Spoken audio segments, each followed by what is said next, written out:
Hello students, welcome to RH Chemistry.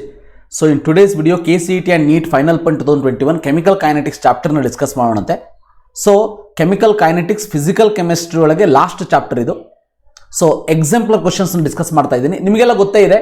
So chemical kinetics ಅಲ್ಲಿ KCET ಅಂತ ಹೇಳಿ consider ಮಾಡಿದರೆ ಡಿಲೀಟೆಡ್ ಸಿಲೆಬಸ್ ಏನಪ್ಪಾ ಅಂತಂದ್ರೆ ಟೆಂಪರೇಚರ್ ಡಿಪೆಂಡೆಂಟ್ ಇರಬಹುದು ಅಥವಾ ಕೆಟಾಲಿಸ್ಟ್ ಇರಬಹುದು ಅಥವಾ ಕೊಲ್ಯೂಷನ್ ಥಿಯರಿ ಅರೇನಿಯಸ್ ಇಕ್ವೇಷನ್ ನಮ್ಮ ಸಿಲೆಬಸ್ಗೆ ಇಲ್ಲ.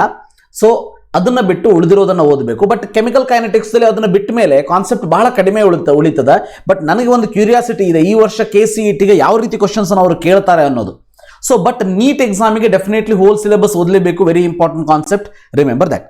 ಓಕೆ, ಸೊ ಇದರಲ್ಲಿ ನಿಮಗೆ ಯಾವುದು ಸಿಲೆಬಸ್ಗೆ ಇಲ್ಲ ಅಂತ ಅನ್ನಿಸ್ತದ ಆ ಕ್ವಶನ್ ಅನ್ನು ಬಿಟ್ಟು ಉಳಿದನ್ನು ಪ್ರಿಪೇರ್ ಮಾಡಿ. ಯಾಕಂತಂದ್ರೆ ಎಕ್ಸಾಂಪಲರ್ ಕ್ವಶನ್ಸ್ ನಾನು ನೀಟ್ ಸ್ಟೂಡೆಂಟ್ಸ್ಗಳು ಕೂಡ ಹೆಲ್ಪ್ ಆಗಲಿ ಮತ್ತು KCET ಡೆಫಿನೆಟ್ಲಿ ಹೆಲ್ಪ್ ಆಗ್ತದೆ ಅನ್ನೋ ಒಂದು ಯಾವುದು ಸಿಲೆಬಸ್ ಅಲ್ಲಿ ಇದೆ ಅದು KCET ಕೂಡ ಹೆಲ್ಪ್ ಆಗ್ತದೆ ಅನ್ನೋ ಒಂದು ಪಾಯಿಂಟ್ ಅಂತ ತಲೆಯಲ್ಲಿ ಇಟ್ಕೊಂಡು ಇದನ್ನು ಮಾಡ್ತಾ ಇದ್ದೀನಿ.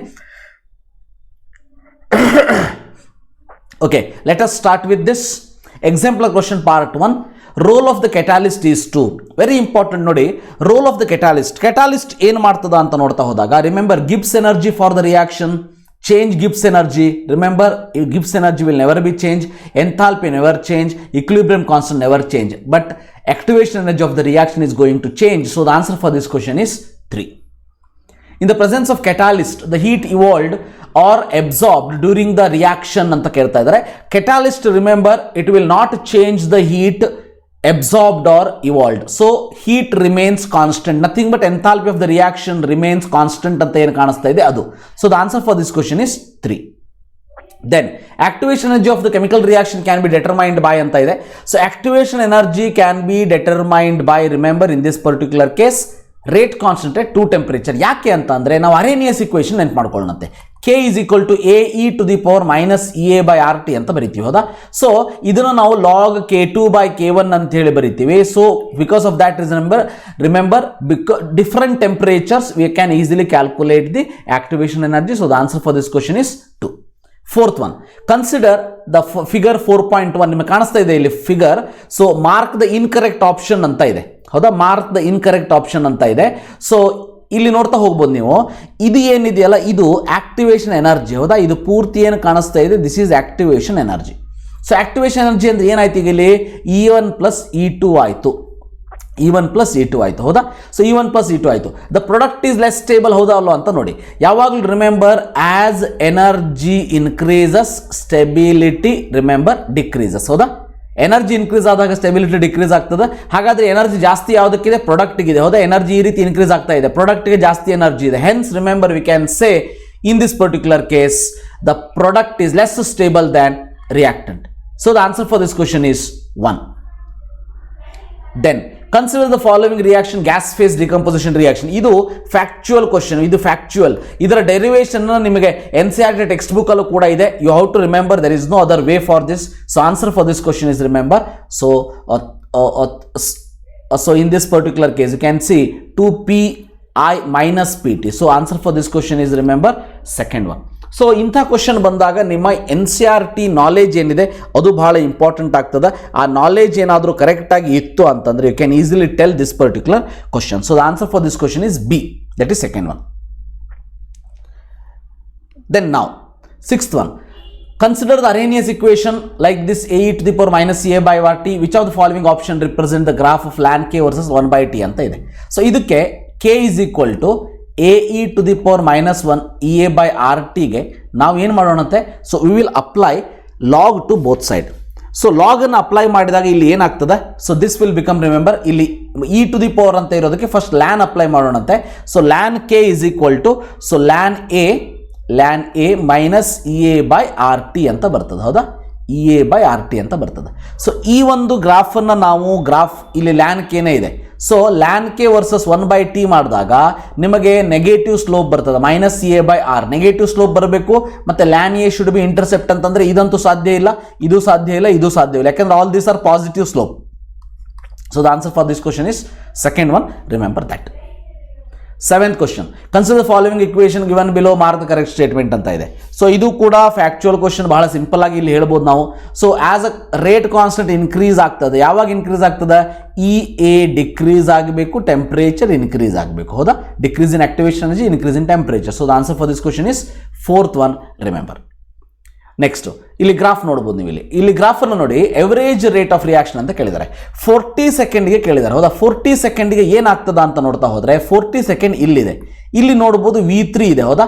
So average rate of reaction at 40 seconds ಎಷ್ಟು ಬರ್ತದ ಅಂತಂದ್ರೆ, so 40 minus 0 divided by, remember sorry reverse ಆಗಬೇಕಿದು, V3 minus 0 divide by 40 minus 0 ಅಂತ ಬರ್ತದೆ.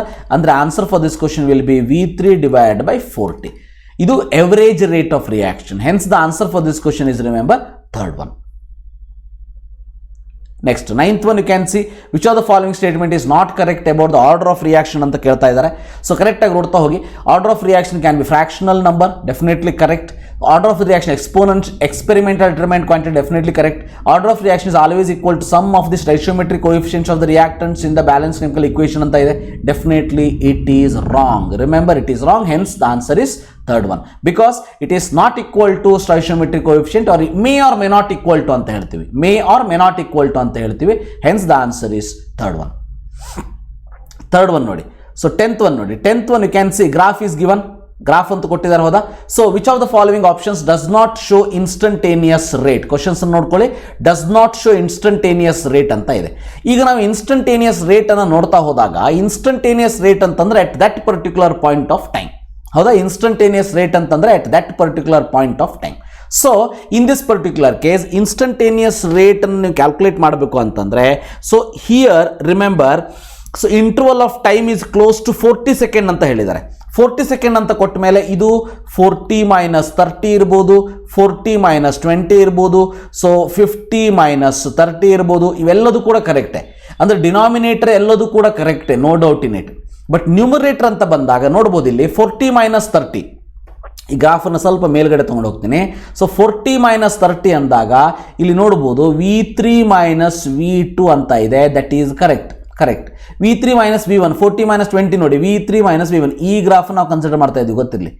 ಈ ಗ್ರಾಫನ್ನು ಕನ್ಸಿಡರ್ ಮಾಡ್ತಾ ಇದ್ದೀವಿ. ಹೌದಾ? So V3 minus V1, V3 minus V1 ಅಂತ ಅಂದಾಗ ನೋಡಿ ಏನಾಗ್ತದೆ? V3 minus V1, V3 here V1. So it is possible. So it is also possible. ಇಲ್ಲಿ 50 ಮೈನಸ್ 30, ಕಾಮನ್ ಸೆನ್ಸ್ ಏನು ಇವೆರಡರೊಳಗೆ ಒಂದು ಆಗಬೇಕು ಅನ್ನೋದು. ಹೌದಾ? ಕಾಮನ್ ಸೆನ್ಸ್ ಏನು ಇವೆರಡರೊಳಗೆ ಒಂದು. V5 minus V2 R V4 minus V2 ನೋಡೋಣಂತೆ. V5 ಇಲ್ಲಿ ಈ ಗ್ರಾಫ್ ನೋಡಿ, V5 ಇಲ್ಲಿದೆ. V5 minus V2 is correct right. V5 minus V2 is correct. But ಅಂದರೆ correct statement. Not correct is 50 minus 30. ಯಾಕಂದರೆ ಇಲ್ಲಿ ನೋಡಿ 50 ಮೈನಸ್ 30 ಅಂತ ಅಂದರೆ ಸಾರಿ 4 minus V4 minus V2. V4 ಇಲ್ಲಿ ಬಂದುಬಿಡ್ತದೆ. ಹೌದಾ? V4 ಇಲ್ಲಿ ಬರ್ತದೆ. So it is wrong, remember. So the answer for this question is 4th one in this particular case. Remember that. Next 11th one, which of the following statement is correct ಅಂತ ಇದೆ. So 11th one ನೋಡಿ, which of the following statement correct? Rate of reaction decreases with passage of time, definitely, and as the concentration of reactant decreases. Always remember, rate of reaction decreases as time proceeds and concentration decreases. Hence the answer for this question is 1 only. 12th one ನೋಡಿ, which of the following statement is correct ಅಂತ ಇದೆ. ಹೌದಾ? So ಇಲ್ಲಿ ರಿಯಾಕ್ಷನ್ನ ಕೊಟ್ಟಿದ್ದಾರೆ. ಈ ರಿಯಾಕ್ಷನ್ಗೆ ನಾವು ಬರಿತಾ ಹೋಗೋಣಂತೆ. 5Br minus Br ಮಾಡಿದಾಗ ಏನಾಗ್ತದೆ? Minus 1/5 Br minus dBr minus divide by dt. So is equal to minus 1/1. ಇದು 1/1 ಅಂದರೆ ಬರೆಯುವಂಥ ಅವಶ್ಯಕತೆ ಇಲ್ಲ. So dBrO3 minus dt is equal to minus 1/6 dH plus divide by dt is equal to plus 1/3. Minus ಅಂದರೆ reactant and plus ಅಂದರೆ product. dBr2 divided by dt is equal to plus 1/3 dH2O divided by dt. ಈಗ ನೋಡ್ತಾ ಹೋಗಿ, dBr minus by dt is equal to 5 into dH plus divided by dt ಅಂತ ಹೇಳ್ತಾರೆ. So ಕರೆಕ್ಟಾ ಅಂತ ಒಂದು ಸಾರಿ ಚೆಕ್ ಮಾಡ್ಕೊಳ್ತಾ ಹೋಗಿ. ಸೊ ಈ ರೀತಿ ಚೆಕ್ ಮಾಡ್ಬೇಕಾದ್ರೆ ಏನಾಗ್ತದೆ ನೋಡಿ, dBr minus by dt ಆದಾಗ dBr minus by dt ಆದಾಗ ಇದು 5 ಇರೋದು ಇಲ್ಲಿ ಹೋಗಬೇಕು. H ಪ್ಲಸ್ ಅಂತಂದ್ರೆ ಇಲ್ಲಿದೆ ನೋಡಿ, H ಪ್ಲಸ್ 5 ಅನ್ನೋದು ಇಲ್ಲಿ ಹೋದ್ಮೇಲೆ ಇದು 5/6 ಆಗಬೇಕು. ಹೌದಾ? 5/6 DH ಪ್ಲಸ್ ಡಿಲಿ ಡೆಲ್ಟಾ ಅಂತ ಕೊಟ್ಟಿದ್ದೆ, ನಾ ಡಿ ಅಂತ ಬರೆದಿದ್ದೀನಿ, ಕನ್ಫ್ಯೂಸ್ ಮಾಡ್ಕೋಬೇಡಿ. S ಪ್ಲಸ್ ಬೈ dt ಆಗಬೇಕು, 5/6 ಇರಬೇಕು, so it is wrong. So BR minus BT 5/6 ಇರಬೇಕು, 6/5 ಇದೆ, it wrong. So BR minus DT is equal to 6 DH plus by dt ಇದೆ, ಇದು ಕೂಡ wrong. 5/6 is correct. So the answer for this question is third one. 13th, which of the following graph represent exothermic reaction? Exothermic reaction ಅಂದ್ರೆ ಏನಾಗಬೇಕು?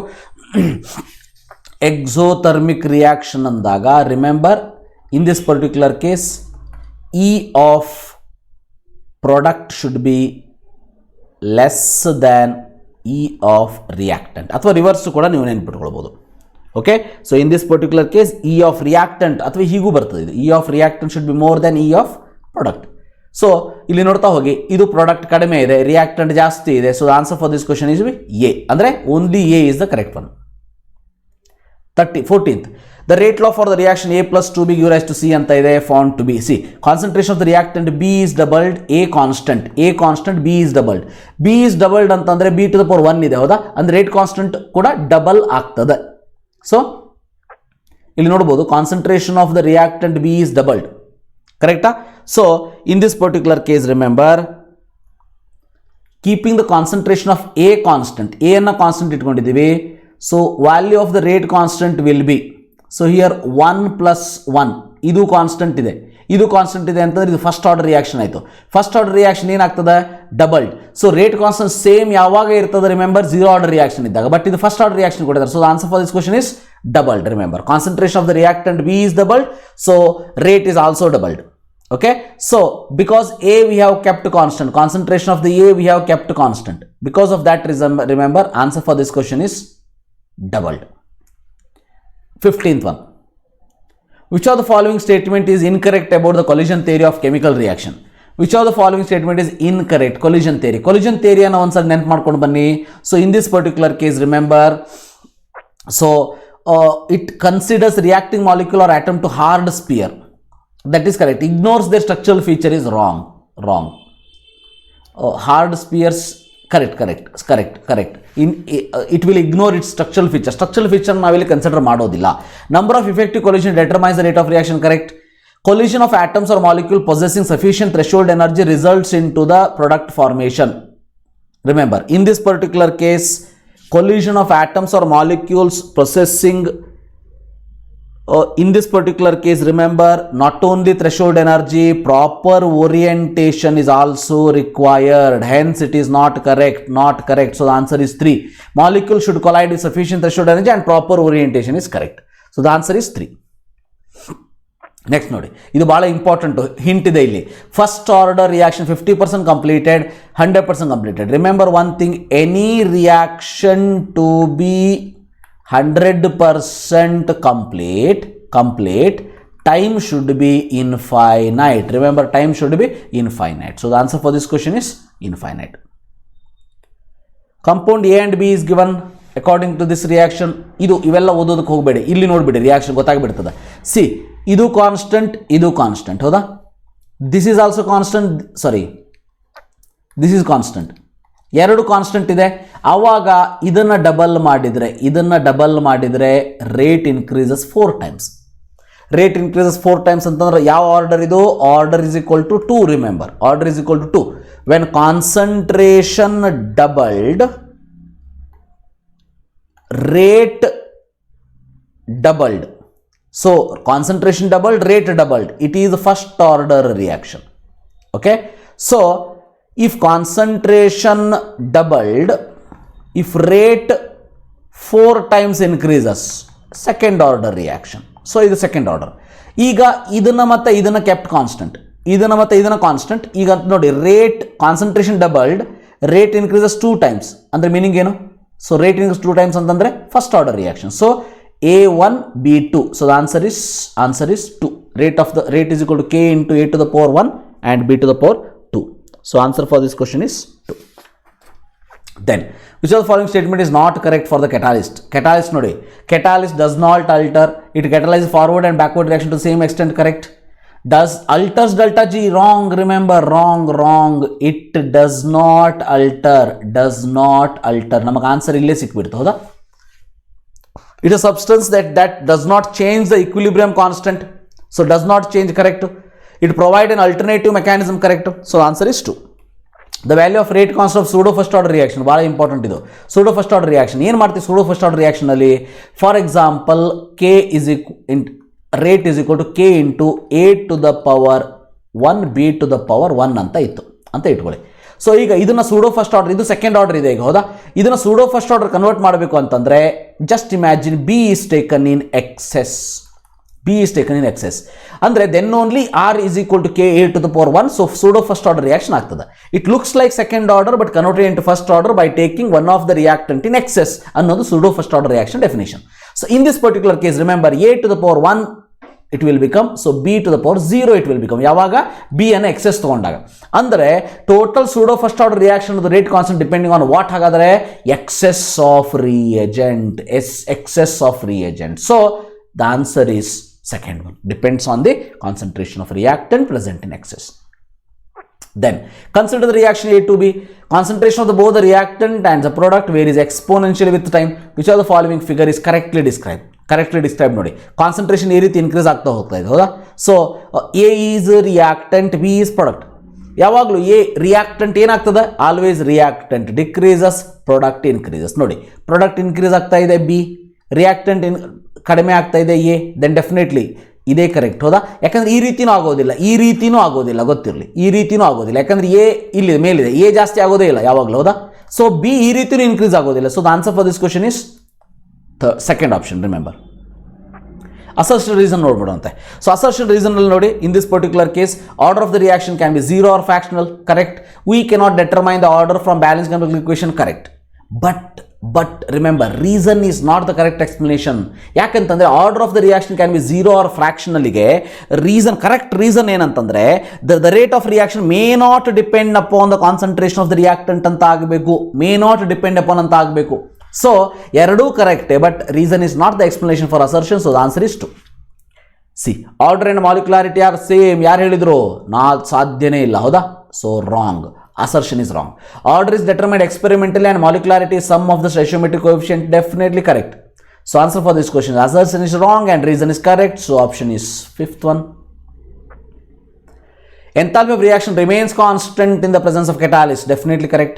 Catalyst participating in the reaction forms different activated complex and lowers down the activation energy, but the difference in the energy of reactant and product remains constant. This is the reason. This is the reason. Remember, this is the reason. So catalyst ಏನು ಮಾಡ್ತದ? Activation complex ಅನ್ನು change ಮಾಡ್ತದ, lovers down the activation energy ಮಾಡ್ತದ, activation ಎನರ್ಜಿನ ಕಡಿಮೆ ಮಾಡ್ತದ, but ಲಾಸ್ಟ್ಗೆ energy ಏನಿರ್ತದೆ ಇದು ಕಡಿಮೆ ಕರೆಕ್ಟೇ ಇರ್ತದೆ, ಹೌದಾ? So hence because of that reason answer is same and the reason also correct. So option is first one. Then 24th, all collision of reactant molecules leads to product formation, correct or wrong? all collision remember it is wrong statement. ಯಾಕಂದ್ರೆ only collision with the proper orientation can have that particular collision, right? Hence remember assertion is incorrect. Only those collision in which have correct orientation and sufficient kinetic energy is correct. So the answer for this question is assertion is incorrect, but reason is correct. Last question in exemplar question. So rate constant determined from Arrhenius equation are fairly accurate for simple as well as complex molecule, definitely correct. Reactant molecule undergo chemical change irrespective of their orientation during the chemical reaction.